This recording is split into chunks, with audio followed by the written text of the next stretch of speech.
Hello, everyone, and welcome to the SourceForge podcast. Thank you for joining us today. I'm your host, Bo Hamilton, senior editor and multimedia producer here at SourceForge, the world's most visited software comparison site where B2B software buyers compare and find business software solutions. Today, we're joined by Jens Richter, managing director and chief software architect at DNA Evolutions, a leading provider of optimization software components designed to really enhance logistics and transportation management systems. In other words, they help companies transport goods from point A to point B in the quickest, most efficient way possible. And a testament to their capabilities, the fact that their software is being used by industry giants like Amazon Fresh and Saudi Aramco, among others. Our conversation will focus largely around their flagship product, JOpt, which utilizes cutting edge artificial intelligence algorithms to make these transportation optimizations possible. So to talk more about the company and this product, let me introduce Jens Richter. Jens, welcome to the podcast. Glad you could join us. Yes, hello. Hello and welcome. Thanks for having me. And so Yeah. what do you want to know? Well, I just want to get started and just ask you, if you could just tell us about yourself and what it is that DNA Evolutions does. Yes, so actually you always gave a good introduction. And so my name is Jens, as you already said, and I'm the technical director. So everything that is related to technical questions, essentially, I have to deal with it. And DNA Evolutions essentially is a German company. So was founded in 2005. So we are around for quite a while. And so our main goal is to solve highly constrained logistical challenges, right? It's called the vehicle routing problem. So you have some customers, you have some drivers or technicians, and then you send them around, and you have to find a good way to send them around, to schedule them. It's called scheduling optimization. And our flagship product called what is called JOpt helps companies to manage everything from route and tour optimization to fleet management and workforce dispatching. So we can solve essentially every variety of the vehicle routing problem. And for this, we are trying to use cutting edge technologies, and therefore I think we can say we can ensure you that we have quite a cost effective and nice product here. Very cool. Okay, so you've been in business since 2005, and I guess that at that time, the internet was sort of in its infancy. It was gaining adoption. There's the transition to the cloud, which was happening and really kind of growing in prevalence. And I would say the peak was in 2008. So you've been through some of these like technological challenges or just shifts in technology. I guess you mentioned sort of the inspiration for creating JOpt, but I'm curious just how it's evolved over the years since 2005. So essentially, yeah, it was addressed because logistics became more complex and complex and complex. And so the original inspiration was to have a tool to do the scheduling optimization. So that the idea was not around cloud or whatever. It was just to having a tool to handle this raising demand. And so we started with a basic native Java library, and that is also still in use. So you can still use it, and it's essentially the backbone of our product. And in addition, we had a cross-compiled C# version. But see JOP more like algorithmic dependency. Okay, so it's not like an end customer product where you have a GUI, or also a graphical user interface. It's more like a dependency in your system that you can easily add. And so later on, as you correctly said, there was a big transition to the cloud and more cloud services. We also added a really robust, standardized REST API. And so nowadays you can, it's totally flexible. So from a like a normal, like a dependency library that you run locally or on your server, now you have a really flexible deployment way. So you can run it locally, you can run it in the cloud, you can run it even on your laptop if you like, but also on a big Kubernetes cluster. And what we essentially also allow is our users to host that in their own infrastructure, even the REST API server-side technology. So meaning you can make JOpt nowadays really your product. And I think that's the transition from a native Java library to that is still intact to a big REST API system that you can use in the cloud or in Kubernetes clusters, for example. What about specifically with the artificial intelligence components and technology with your product? Because I know that this is something that's been existed for a number of years with different terms and different iterations. Right now, we just refer to it as artificial intelligence, and we think like Chat GPT and Gemini and all these different chatbots. But I'm curious, like, were you always utilizing these sort of automations in your product, or are these fairly new? So essentially, JOpt is from the beginning on, it is using a lot of, without going too much into detail, it's using some more or less random algorithms. But those randomness is the backbone of a lot of AI driven technology. And we already utilizing a lot of self-learning technologies. And so nowadays you can really say that JOpt itself is and was AI driven, right? So we, because it is self-learning, it is tuning itself. So you have a lot of those AI components, and but also in addition, and maybe we can take a talk about that also later. So we also have some recent developments when it comes really to the classical large language models. So what people nowadays really call, or what the average person would call an artificial intelligence, is also something we are looking at, but more with the focus of usability and making JOP even more user friendly. Yeah, but to give a short answer in the end, so I would say that JOP definitely has a lot of AI components, and not and this since the beginning on. Yes. Right. Okay. Yeah. It seems like, I mean, the AI that I think of, and that most of us would probably think of nowadays, seems like a perfect fit for your company. Just sort of, yeah, trying to make efficiency, just make companies more efficient, transportation more efficient. This sector is all about that. Really, and I'm going to talk about more about this later in the interview here. But I want to drill into the topic of just like how you specifically help companies manage these tricky logistics issues. And I think of like there's tour optimizations, you have driver schedules, you have customer preferences. How does JOP just help these companies handle all this like these moving pieces? Yes, yes. So in principle, it's not one algorithm. So we're using really a bunch of custom, really sophisticated, handcrafted algorithms that we have developed over the years. So we have, for example, again, to give an example, we have something called objectives, where you set a goal for your optimization. Let's say, for example, minimal drive time. You want to improve the food consumption, not yeah, so less fuel, of course. And so here we use all those AI self-learning technologies, but we also use some pretty standardized ideas like simulated annealing. We use genetic algorithms. So just in a few words, simulated annealing is borrowed from physics, where you have some cooling mechanisms, so to find optimal solutions, and genetic algorithms where you really have some individuals that play against each other. And so all in all, if you put all these algorithms together, and one word here, our customers do not necessarily need to understand all of that, because that's why they buy JOpt, right?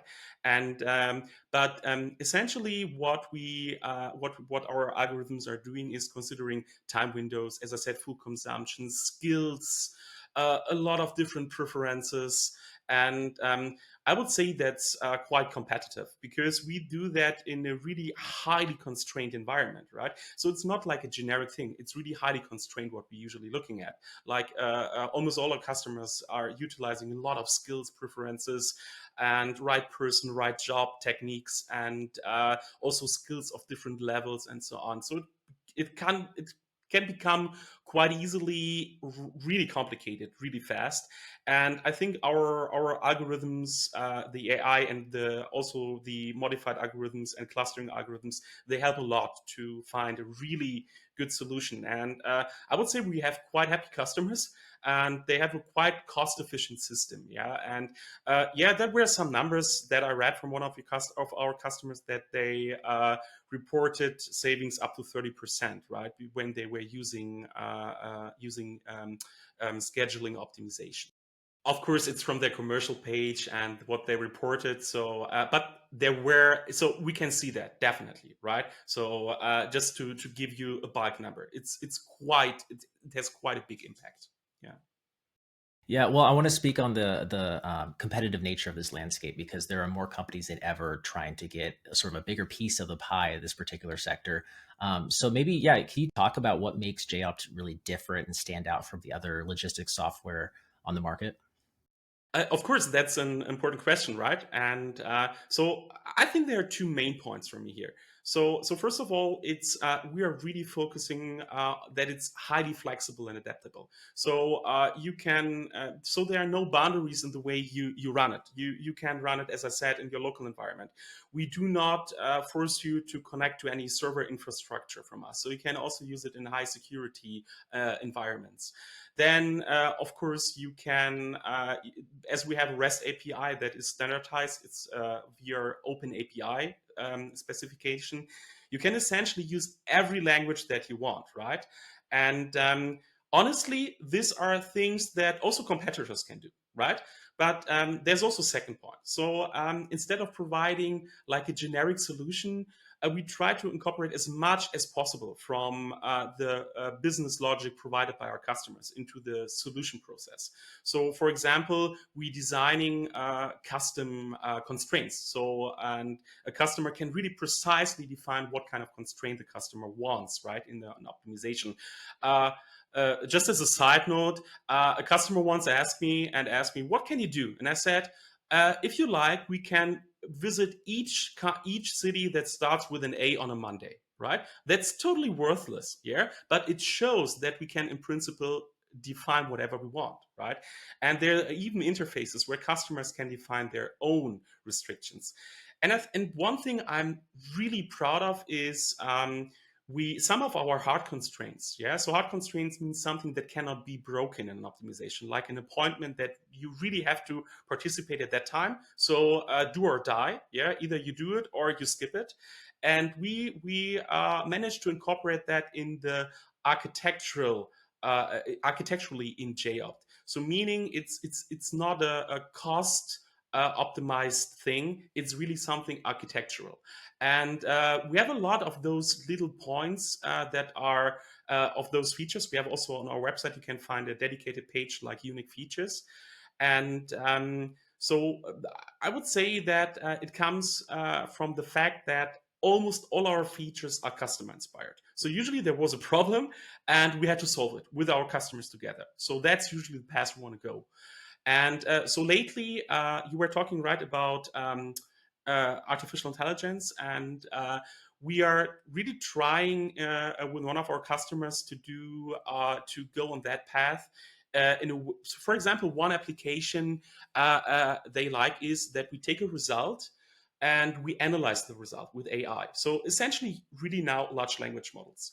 And the result then to get a deeper understanding and even to get some what if scenarios. So, for example, hey, on that day there is a problem with that technician, right? So, or please hire another technician, or those companies you should rework contracts and all this stuff, right? So those are some points. I would say that to my best knowledge, of course, makes JOpt quite unique, and of course the team behind JOpt, right? So we are easily reachable, and we definitely help our customers. And if you don't share that, we're not always writing an invoice for every question we answer. Okay. Well, yeah, there's a lot of great things to like about what you just said there. I think what stands out to me is the fact that you kind of cater your solution based off the customer's needs. I think that's huge. That's crucial, right? And then also just the flexibility aspect, like the fact that you work with big fleets. I mentioned the Amazon Fresh and Saudi Aramco, and then I imagine you also work with a lot of much smaller operations. I almost think of like a moving company where it's like me and some roommates are like two brothers moving, where you have like a few trucks. We're trying to get logistics sorted out. I imagine you could be helpful for them as well. So maybe you could talk about how do you work to stay flexible for companies of all different sizes? Um, yeah, actually, so first of all, indeed, we have customers in both worlds here. So some customers run like thousands of optimizations per day, with even hundreds and thousands of appointments, whereas others only a few, right? So essentially, we have those both worlds, and I can tell you before even telling you why it is working. It is working, okay? And so the way that JOpt is designed, it's a quite a modular system, and you can, I think I already mentioned that you can run it on a Kubernetes cluster, right? So high performance computer, and of course you can even run it on a small laptop. Yeah, and as we have the in standardized API, you can essentially also interface it with the exact language that you need. And so we believe that because of this API-based attempt and then this modular architecture, you can essentially easily scale it. And this is really what we also see. So people are using it for all different kinds of problem sizes. So even really small problem size. So some customers do only a 1 day optimization. So that could be like thousands of jobs with just a few nodes. So we call it nodes appointments. And others are trying to crunch optimizations with a horizon of like almost a year. Yeah. So and both works. Yeah. Hmm. Okay, yeah, I think that's really cool how uh, you can run this algorithm and your software on a bunch of different types of equipment. You don't need like a particularly advanced piece of hardware to run this. I think of my mind immediately goes to the different AI models that and large language models that are sort of customer facing and are out in the marketplace nowadays. Whether it's like Llama or there's a new company that just launched one it's through a mobile app that you could run as a smartphone app. It's called Pin AI. Shout out to them. It's just yeah, it's fascinating to see this world where you can run these really powerful solutions results just from the current technology we all have. Whether it's a laptop or smartphone or tablet. I want to sort of segue into the integration capabilities because I think that's one area that really makes your solution stand out. So maybe you could explain for us just how easy it is to plug and play JOpt into these existing systems and why that really matters. Yeah. So from the beginning on, it was designed for easy integration. So first of all, we wanted to create a product that you can start and you get something meaningful out. So for most of the customers, indeed, it works out of the box with the settings with our default settings, and so meaning the onboarding is really fast. Yeah, so you can more or less put it into your product and use it, and you get something meaningful. And so we even have a sandbox, and you can start, for example, JOpt and all our examples inside your browser, and you can play with it. Yeah. So, and later on, of course, then comes the fine tuning. So, and exploring a lot of the features because, yeah, so because of our customers need to define their business case. So they have all different business cases. They want to have different, they need different settings in the end. Or they want to fine tune it. And for this, of course, we also offer, for example, assisted trails. We offer meetings and all other kind of help here. So I think this way, most of the customers have a pretty good return of invest. Yeah. So because you can start easy, you can start fast, and you can even start anonymous, right? So you can just now download it. You can only solve small problems, but you can play with it. You can explore it, and if you find out, hey, that's a cool thing, then you can even contact us. We help you setting it up, right? And then you can see if this is the right fit for your product. Yeah. But I would say it's easy to start with it, right? I love that. Yeah, that makes it a lot more user friendly and less intimidating. What I want to talk about some of the specific examples where you've helped make an impact on a company. I mentioned sort of some of the maybe industry giants you've worked with in the past, and some other companies that might be a good fit. But maybe you can share some other examples where JOps capabilities have just made a really significant impact on the business. Yeah. I can share essentially a story that happened last December. So it was quite recent, I would say, right? And and I think it shows really how advanced our features are, or how fast our how fast our development cycles are.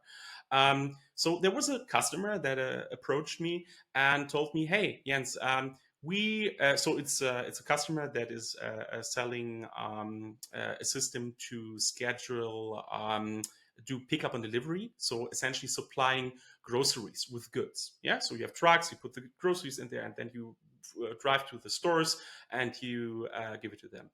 And so the challenge was one of their customers, right? One of the end customers had grocery stores in New York City. It's also a big chain that you probably know.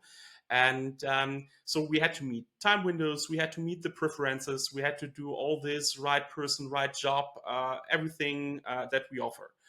And so then the customer that approached me, we know it's quite a long time already, and he approached me and told me, "Hey Jens, this works perfectly in the middle of the US, but that does not work in the dense area of New York City." Yeah, and I asked him why, and he told me, "Yeah, New York City has rivers. Yeah, you have the Hudson, you have the East River, and so our end customer was complaining because they understood that the solution looks good." If you ignore the rivers, and he told me it's not acceptable for the drivers to pass the East River and the Hudson like multiple times a day, right? Because see from that perspective, if you have one for the optimizer, if you have a node on one side or the other side, it just takes the bridge if it makes sense from a distance perspective, yeah. And but it does not make really a sense here. So my customer asked me, "Hey, what can we do?" Yeah. Yeah, that does sound challenging. What particular issue is it because of the bridge? Is it, or is it because of like the bridges might be like up for boats to pass through, or is it just because it's a different part of town? It's you have to travel a little bit further. It can be different things. It can be just like because of the wave, or you're just simply not allowed during sometimes. You have high traffic times. It could be a personal preference of the driver, right? Because if the driver simply does not want, because the roads are a little bit smaller, right, on a bridge. Yeah, and so there are a lot of reasons. So of course there could be legal reasons. There could be personal preferences. There could be all different kinds of reasons why the bridge crossing is not desired. And yeah, so that was the reason essentially they shared with me, right? So yeah, and we had a meeting, right? I think a day after with all the development team from them, and we thought about how we can solve this. And of course, it's not like we want to forbid the crossing, because you should go there in the morning and come back in the evening, right? It's not a good solution if you tell them you are just not allowed to cross the bridge, right? It should be just not attractive to cross a bridge, yeah. And how can you convince an optimizer that something is not attractive? You put a cost on it, right? So you tell the optimizer this solution is worse than the other because by crossing the bridge you gain a cost, and if you do you acquire cost, and if you do that too often you get more and more cost, and the solution is not good anymore. Okay, and so our idea we came up with is, now imagine you have something like territories, right? So what is quite easy to imagine, right? On one side of the river, you have one territory, and on the other side of the river, you have the other territory. And now you put each node into such a territory. So it's as easy as giving them a number, right? So one is in territory one, the other one is in territory two. And now you simply define a new feature that we crafted, that we penalize a territory crossing. Yeah. So if you go from one territory to the other, it's generating a cost. If you stay in the same territory, it's not generating a cost. Okay, and and this feature was able really to reduce the number of travels to the minimum that was really desired. And I think and in the same time at the same time we also were able to still get a nice time window and distance solution. So meaning we're still hitting all the time windows, we were still an optimization result that were focused on, for example, also distance preferences and so on. So the restriction just comes on top, right? And so I think that was a pretty good outcome of the whole thing. Yeah. Yeah. Okay. So that's a really interesting, description and breakdown there. So you have these different zones, and your software kind of like calibrates uh, the how efficient you can get to these specific particular zones. I'm curious, like, is this like was this a custom tailored approach for this geographic area, or does the software sort of handle this automatically? Essentially, I mean, I imagine you're constantly like, you're obviously having developers and technical hands-on workers kind of manipulate the software accordingly. But is this something that can be translated to other geographic areas pretty easily? Yes. So essentially, you can even assign one node to multiple geographical areas.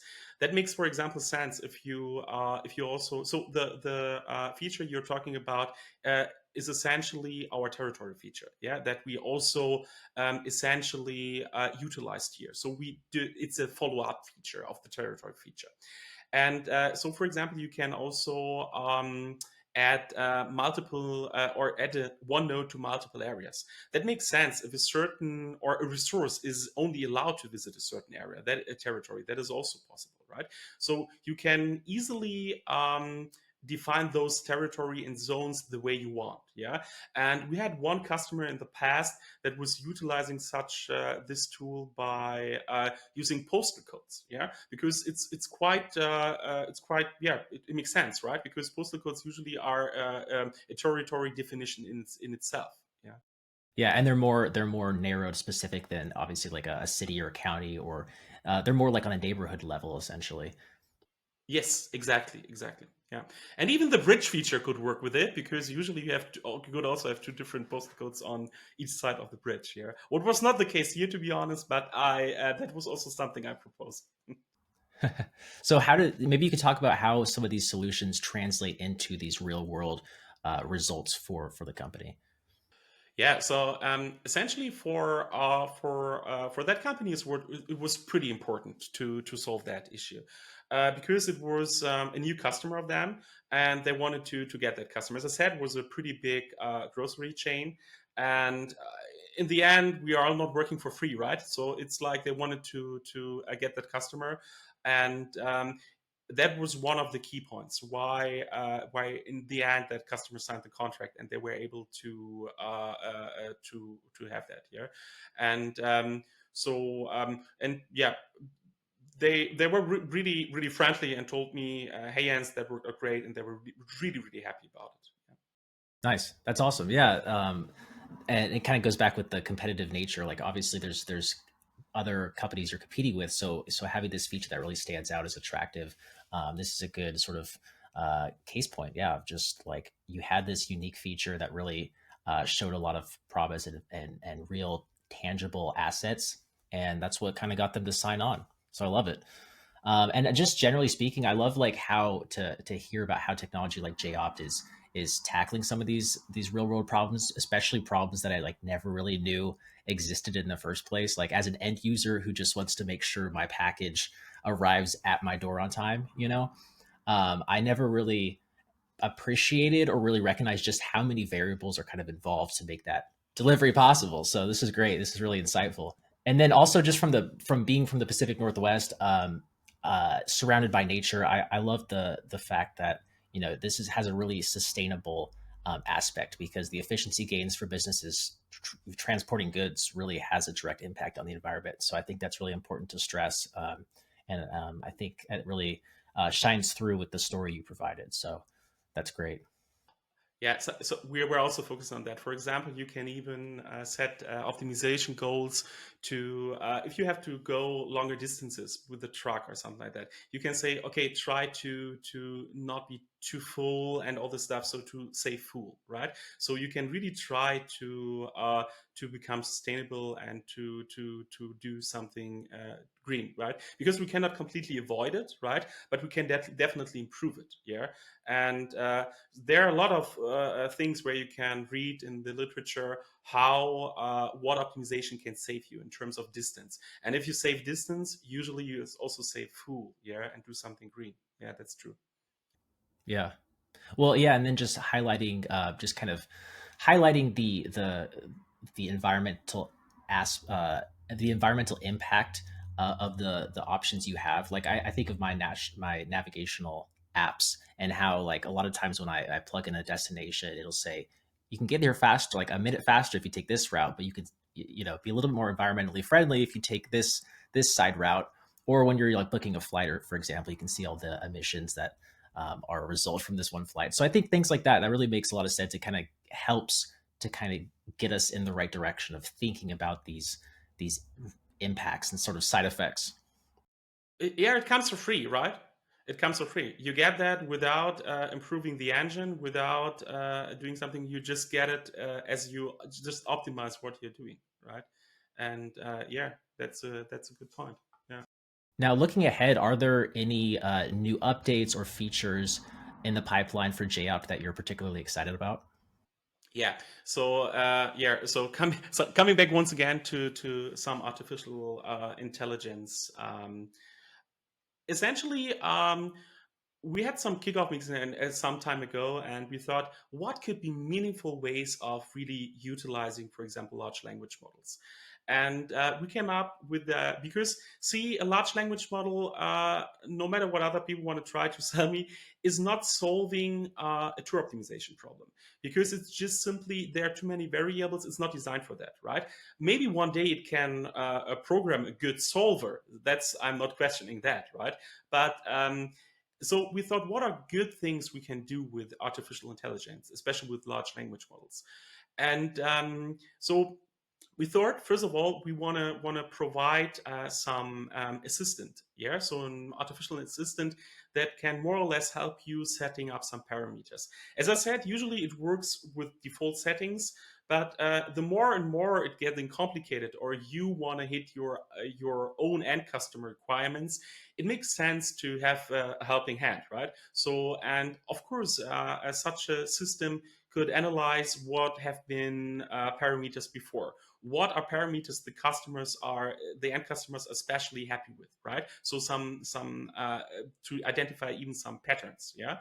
And so such an input helping AI is could make JOpt a little bit more user friendly. I'm not seeing this to go to the end customer directly, the AI assistant, but maybe could be even an intermediate layer for our customers, right? And because, as I said, right, JOpt is a library and is put into another bigger system. And so what else? So what is really promising is also analyzing the output.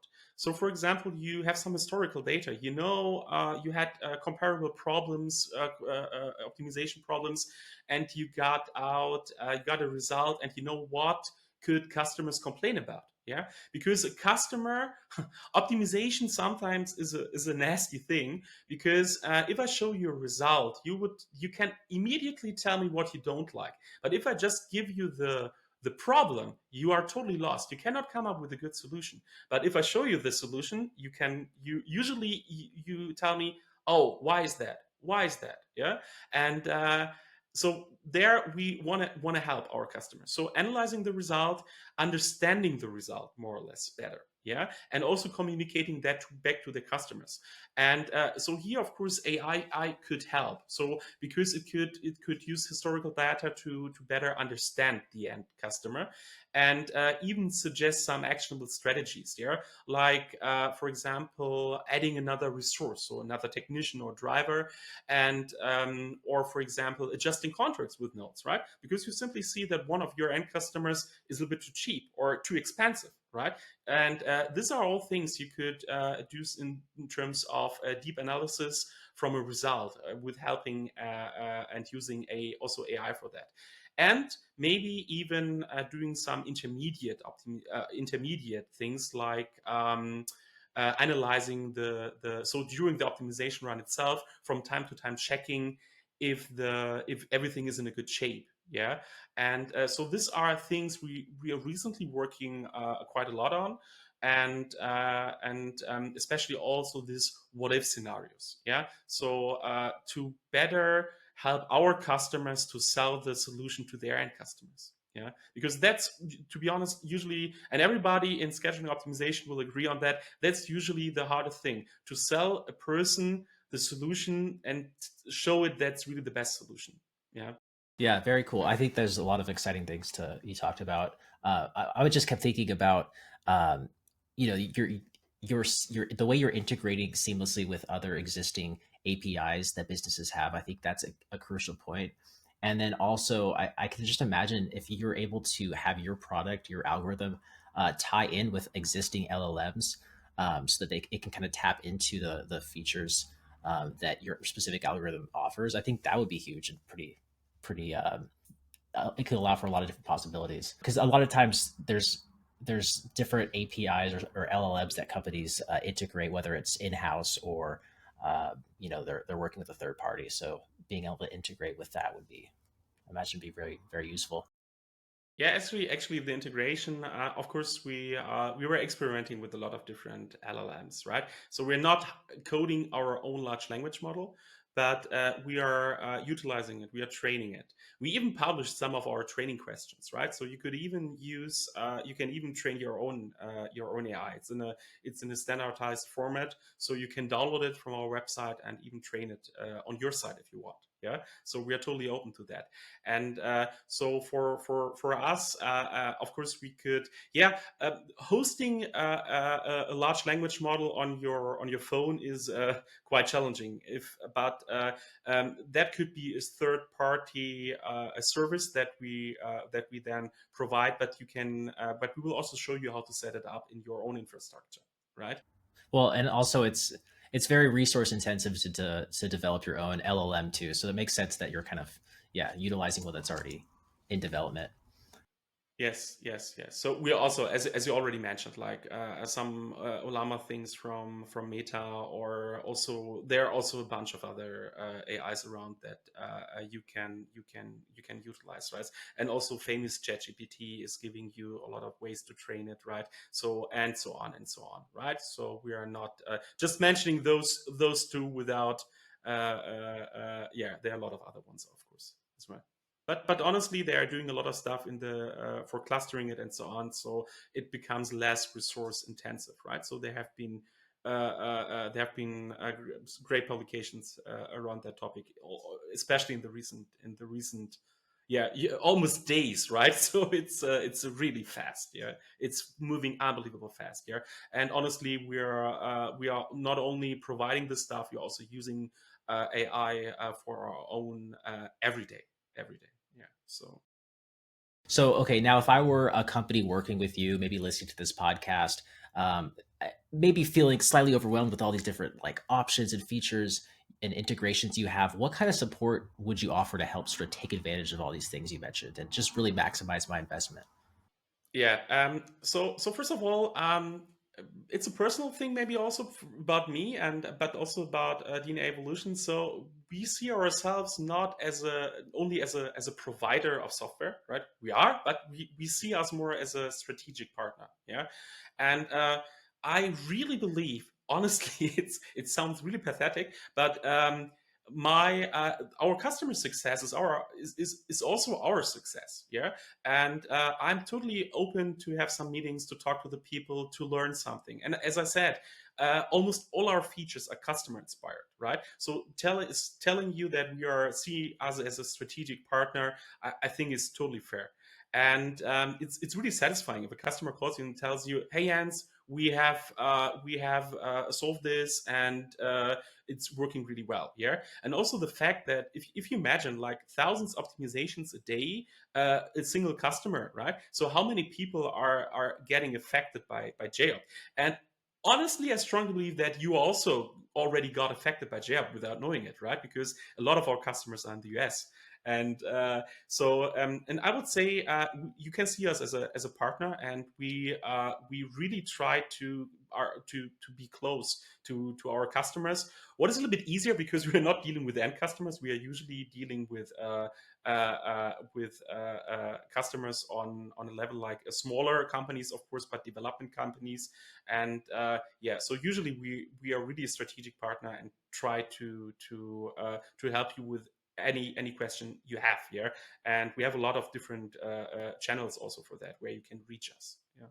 Fantastic. Yeah, I love it. I love the human connection there, especially when we talk about all these AI automations. It's like at the end of the day, you're still having, human conversations. You're really working with other people to help figure out the best solution for them. Yeah. How do you see like automation just changing logistics and the role that JOpt plays in that future? Where do you see this like where do you see everything going, you know? Yeah. So I think it's quite obvious that automation will continue to eliminate inefficiencies and also enable real time decision making, right? So automation we're not going back, yeah.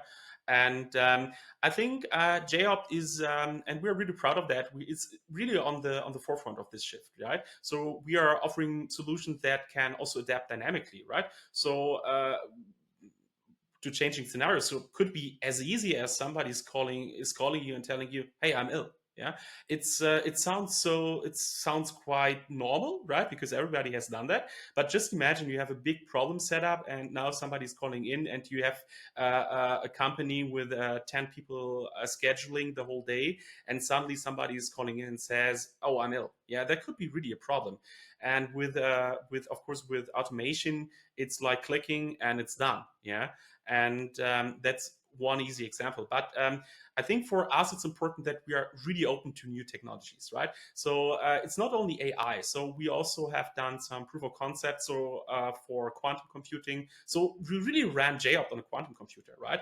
And that was really amazing. Just pressing this button that it ran on a quantum computer. I love that because I'm a physicist. Also, I studied also physics, and that is why, of course, for me it was really a personal thing. Yeah, and yeah, I would say it's really exciting to be slightly ahead of this curve, yeah, and also so pushing boundaries, yeah. So and then of course you understand what can be maybe possible in especially in logistics and dispatching in general. Yeah. Yeah. Okay. Yeah. Yeah. Having that physicist physics background, I think I could just and I could hear it in your voice. You just get really excited about this topic, and I imagine there's all these different like seeing all the different sci-fi movies that we've seen, sort of predict the future is just so fascinating to think about. I feel like you probably stay up late at night and just ponder all these different outcomes and solutions, right? Yeah. So I really like what I'm doing, honestly. So it's I'm not joking. Yeah, no, it shines clear through this interview, I think, and just trying to predict all these different problems that arise from specifically with the transportation industry, talking about like the congestion on bridges, or if people get sick, call in sick last minute, or I just think of like maybe a driver gets in an accident, God forbid, and have all these outcomes accounted for. It's there's a lot of moving pieces, and it's good to hear that you're somebody's thinking about these. We could do a second interview just on the topic what can happen. It's really I yeah. So and it's really interesting, and that's why it's so important to work with your customers, because if you're just designing such an optimization library without talking to a customer, there's no chance that will be usable in the end. So it must be a storyline, and you believe me, I had so many plans. I thought, oh, this is a great idea, and later on it turned out, no, there's something different. This and that. So we tuned this library for almost 20 years now, right?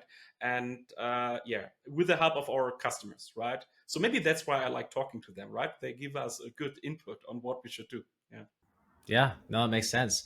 Well, we're coming down to our last couple of questions, Jens. So I want to give you one more opportunity to just hammer home one final point to those listening. Is there one like really big thing you wish potential customers do about JOpt? And if so, like what would it be? Could you explain that? Um, yeah. So first of all, they should remember that when you join or when you join us as a strategic partner, we really will care about you, right?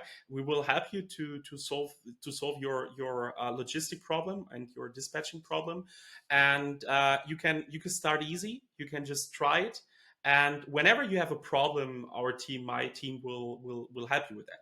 Yeah, and of course, so we highly appreciate every customers because our features are indeed customer inspired. Yeah, so I think when you, and of course you should remember, you can just try it. Just try it. If you don't like it, forget about it. Yeah, but I promise you, you will like it. Yeah, that is why you should start, you can simply start and try. If you have your business and you want to do some scheduling optimization and or you're facing some logistical problems, then you should give it a try, right, with our help. Well, and for those looking to give it a try, where can they go? What's the best way to get in contact with you and your team?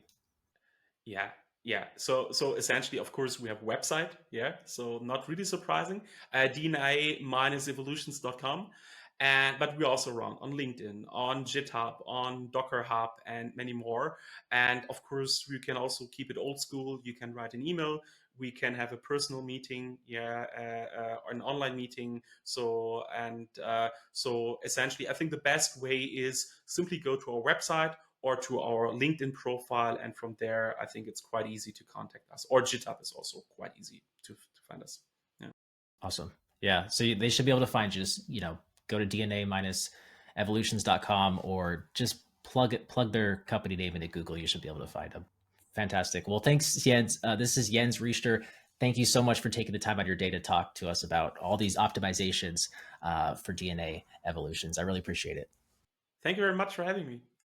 Thank you all for listening to the SourceForge podcast. I'm your host, Bo Hamilton. Make sure to subscribe to stay up to date with all of our upcoming B2B software related podcasts. I will talk to you in the next one.